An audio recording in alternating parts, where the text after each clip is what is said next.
Hi ဒီနေ့ပြောပြချင်တဲ့ story ကတော့အမရဲ့တငယ်ချင်းစီကိုအမတို့တလဲတဲ့အချိန်မှာသူတို့ကလည်းပြောပြ sharing လုပ်ပေးရပါတော့ပိုင်ဆိုင်မှုတွေအကုန်လုံးဒီ USA မှာအများဖြစ်ကတော့အမတို့ ban နေမှာသွားပြီးမှအများ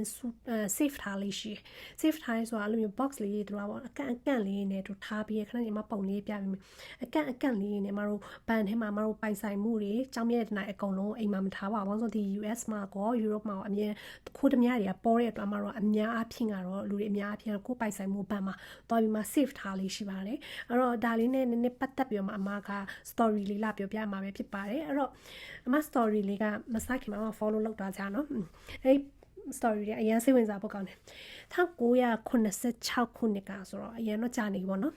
1986ခုနှစ်မှာပြင်သစ်မှာဖြစ်သွားခဲ့တဲ့ဒီဘန်တမြပေါ့နော်ဘန်တမြဖြစ်ပွားခဲ့ဖြစ်စဉ်လေးမှလာပြောပြမှာဖြစ်ပါတယ်အဲ့တော့ဘန်ဖြစ်စဉ်က1986ခုနှစ်မှာ Albert ဆိုတဲ့လူတစ်ယောက်ကသူကတော့အရင်တော့ကတော့သူကထောင်ကျဖူးတယ်ထောင်ကြဖူးတယ်နှစ်ခါလောက်သူထောင်ကြဖူးတယ်ဒါပေမဲ့အဲ့ထောင်ကြ live မှာသူက okay ပါတယ်သူပြန်ထွက်လာတော့လေလူကောင်းတယောက်လိုပြန်နေရိုးရိုးတသားလောက်ကင်စားတောက်တယ်ပေါ့နော်သူကဘာလုပ်လဲဆိုရင်သူက photographer လောက်တာဓာတ်ပုံတွေရိုက်တဲ့အလုပ်ပေါ့နော်1986ဆိုနည်းနည်းတော့ကြာနေဓာတ်ပုံတွေလိုက်ရိုက်တဲ့အလုပ်သူလုပ်တယ်ပြီးတော့မှသူကတရက်ကြာတော့သူကပြင်းလာငါထောင်ဒီတိုင်းနေရပြင်းလာငါထောင်ထဲတော့ပြန်သွားချင်တယ်ပေါ့နော်သူတွေ့ idea ပေါ့နော်ငါဘာလုပ်ရင်ကောင်းမလဲပေါ့ငါပြင်းလိုက်တာငါဘာလုပ်ရင်ကောင်းမလဲဆိုပြီးသူကနေသူစဉ်းစားပြီးခက်ကြောအဲ့ဒီလိုနေလို့ရှင်လဲပြင်းစရာကြီးလောကကြီးပြင်းစရာကြီးပေါ့နော်သူတခုလောက်မှရမယ်ဆိုပြီးမှသူကတရက်ကြာတော့သူ idea ရသွားငါတဲ့ဒီဘန်ကိုလည်းဓမြတိုက်လိုက်ရင်ဘလို့နေမလဲမသိဘူးဆိုပြီးမှသူက idea ရသွားတော့တနေ့ကျတော့သူက okay ပေါ့သူစပြီးတော့တိုက်ချိမယ်ပေါ့နော်အဲ့ကနေသူကစပြီးတော့မှသူဘန်ကိုဓမြတိုက်ဖို့သွားရဲဆိုတာသွားလိလာဘန်ကိုသွားလိလာတဲ့အချိန်မှာအကုန်လုံးသူစစ်ကြည့်လိုက်တဲ့အချိန်မှာထူးဆန်းတာတကူကဘန်မှာ CCTV မရှိဘူးအဲ့ဒီခေတ်က CCTV မရှိဘူးဆိုတော့ဒါသူအခွင့်အရေးပဲပေါ့ဒါပေမဲ့သူစဉ်းစားကြည့်လိုက်တယ်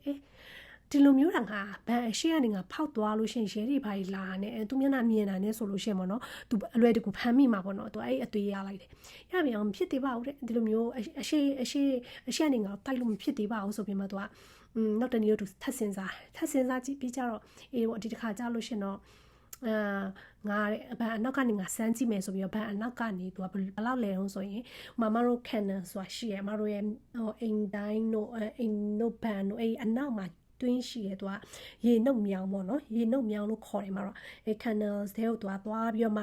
ဝင်သွားကြည့်လိုက်တယ်သူ6ရက်သူလေးလာအဲ့ Canon ကိုဘယ်လိုဝင်ရမလဲဆိုသူ6ရက်သူလေးလာပြီးတော့မှသူပြန်ထွက်လာပြီးတော့မှငါဒီ design ကိုငါတီးမှရမယ်ပေါ့နော်ဒီ design ကိုကြာဘယ်လိုခေါ်လဲဆို blueprint လို့ခေါ်တဲ့ engineer တွေအသုံးများတဲ့ design ပေါ့နော်တနေ့ကျတော့ city ကိုသွားပြီးမှသူအဲ့ Canon ထဲကိုသူလောက်เสียရှိလို့ပေါ့နော်သူ blueprint လေးသူပေးလို့ရမလားပေါ့ပေးလို့ရမလားဆိုအဲ့ city ကလည်းယုံတယ်ပုံလေးပဲပေါ့ကွာဘာဖြစ်မလဲသူတို့ထုတ်ပေးလိုက်မယ်ဆိုပြီး print out ထုတ်ပြီးမှအရင်ခက်ဆိုဒီခက်လိုမျိုးမတို့လွယ်တကူရှာလို့မရဘူးရုံးနေပါရင်မှသွားပြီးမှသွားတောင်းရတယ်အဲ့တော့အဲ့ရုံးကလည်းအဲ့ဒီဟိုကလည်းသူတို့ကလည်းအဲ့ဒီ city ကလည်းသူတို့အဲ့ blueprint ကိုသူကတကယ်ထုတ်ပေးလိုက်တာပြအမှသူက design တွေကြီးလိုက်တယ်သူကလည်းတော်ရင်နော်ညံပြေးရလို့ပြောရမယ်အဲ့ဒီဇိုင်းတွေကိုကြည့်လိုက်တော့ဘန်ကတော်ရုံတန်ရုံနဲ့လုံးဝဝင်ဖို့မလွယ်တော့ငါတယောက်ထင်နေတော့ငါအလုံးမဖြစ်လောက်ဘူးငါအလုံးမဖြစ်ဘူးဆိုငါနောက်ထပ်ပင်ညောက်လောက်ခေါ်ရမလဲဆိုပြီးသူကတွက်လိုက်တဲ့အချိန်မှာသူအယောက်20လောက်လူလို့တော့အမှသူအလုတ်တမှာအယောက်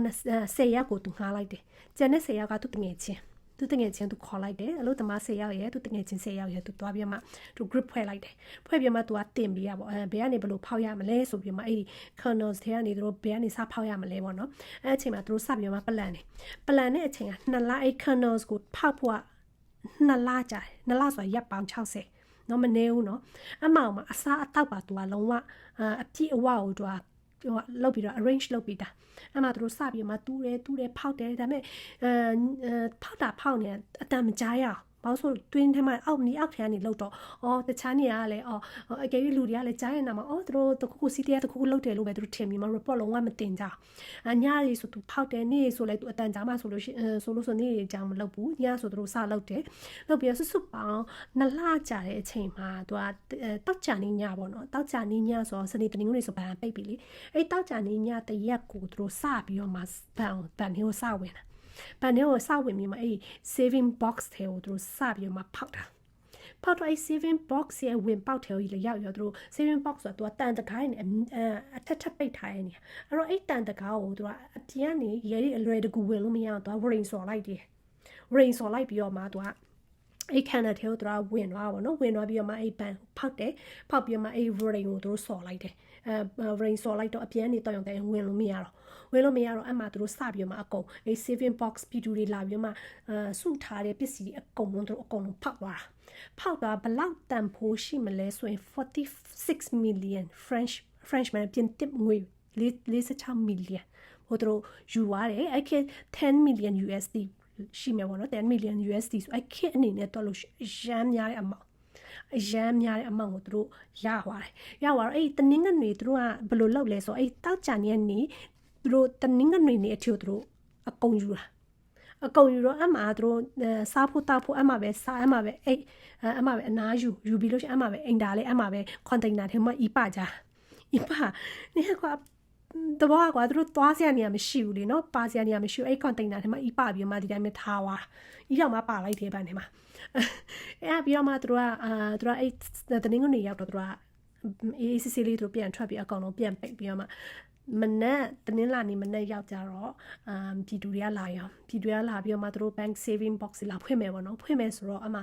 သူတို့စပြီးတော့မှဖွင့်တဲ့အချိန်မှာလုံးဝဖွင့်လို့မရတော့အဲ့တန်တကားသူတို့ rain ဆော်လိုက်တာဟုတ် rain ဆော်တော့အဲ့ဘန်ဝင်ထမ်းတွေကလည်းထူးဆန်းနေပေါ့အဲ့ဘာလို့ဖွင့်လို့မရလဲမသိဘူးပေါ့အဲ့ကနေသူတို့ကလည်းဟိုဖုန်းဆက်city တွေဖုန်းဆက်ပြီးတော့မှအလို့တမားတွေခေါ်ပြီးမှရောက်တဲ့အချိန်မှာလေ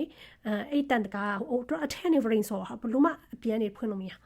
ရတော့အဲ့နောက်ဆုံးသူတို့ဘယ်လိုလုပ်ရလဲဆိုအုံနဲ့ရအောင်သူတို့ဖောက်ရတယ်လူမျိုးအုံနဲ့ရန်နေကိုသူတို့ကဖောက်ပြီးမှအမှပွင့်သွားတဲ့အချိန်မှာသူတို့ထူးဆန်းသွားတာအဲ့ saving box အကုန်ပါသွားရှိရောမဝိုင်းလीနော်မရှိတော့အမှသူကလည်းနောက်ဆုံးတော့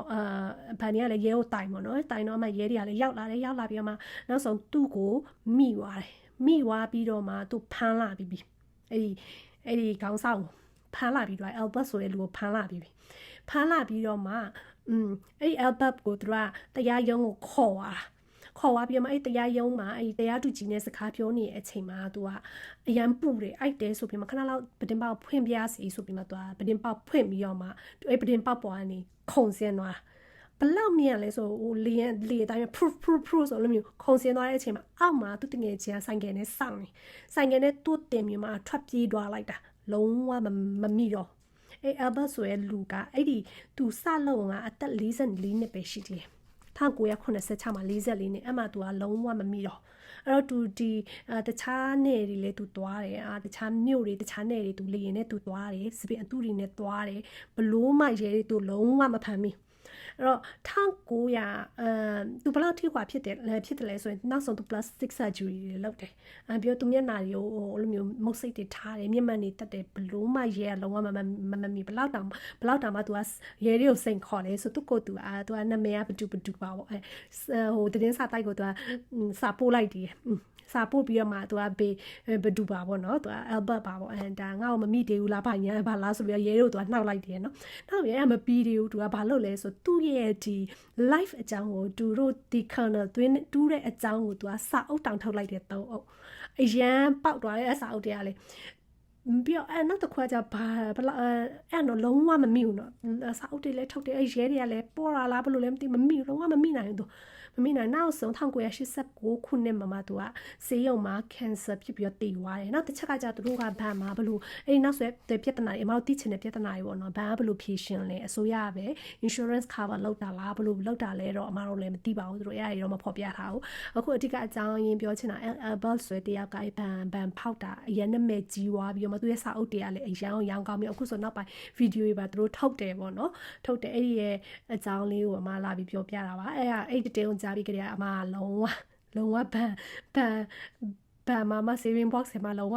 ငွေမစုရဲပါဘူးငွေမထားအမရဲ့ပိုင်ဆိုင်မှုတွေကိုမထားရဲတော့ဘူးနော်အဲ့ဟိုအမလာပြောပြတာပဲဖြစ်ပါတယ်ရှင့်တော့ follow လုပ်သွားပြီးကြနော်တတာ